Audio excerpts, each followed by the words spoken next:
Ça fait 16 ans qu'on a ce site qui est ouvert et puis depuis maintenant 8 mois, on a mis en place un concept de communication. Donc on a fait une news qui est sortie la première au mois de février, une qui est en préparation maintenant et puis parallèlement on s'est dit on va organiser une petite fête qui invite tous les locataires ainsi que tous les participants aux différentes mesures telles que les jeunes de l'association Projet, les jeunes en insertion, les stagiaires de chez Sanitrade et puis chez tous les locataires où ils peuvent avoir des gens qui viennent en stage ou autre, ou voir de la famille de ces locataires. Car les choses bougent sur le site de l'espace. En effet, un plan de quartier a été voté. Qu'est-ce que ça va vous permettre de faire ? De 6 500 m², on va passer à 14 000 m².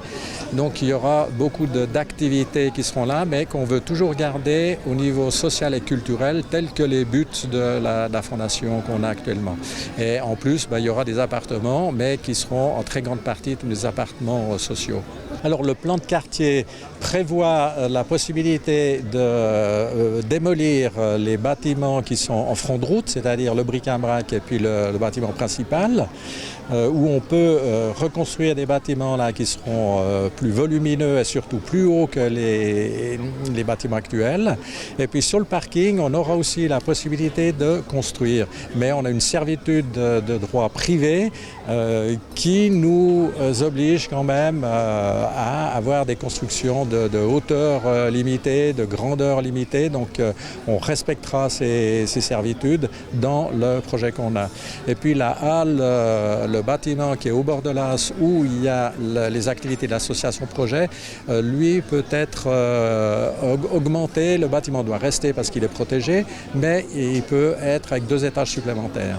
Et puis les grands bâtiments qu'on a avec les toits en chaude où il y a tous les ateliers d'artistes, ça c'est des bâtiments protégés qu'on ne peut pas toucher, qui resteront sur le site. Dans le bâtiment qui sera assez volumineux qu'on pourrait faire à la place du bric-à-brac, on aimerait qu'on ait un bâtiment qui soit la maison des arts et de la culture et qu'on ait une grande salle qui peut être une salle de spectacle, une salle d'exposition et qui soit justement mis à disposition des arts.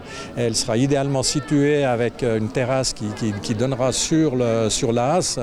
Alors la prochaine étape, c'est la phase numéro 2 du MEP et on devrait arriver au mois de novembre où au mois de novembre on aura le choix du projet qui sera le plus intéressant et on a prévu d'organiser dans la première quinzaine du mois de novembre un vernissage avec l'exposition des 3 derniers projets et parallèlement on veut faire une journée porte ouverte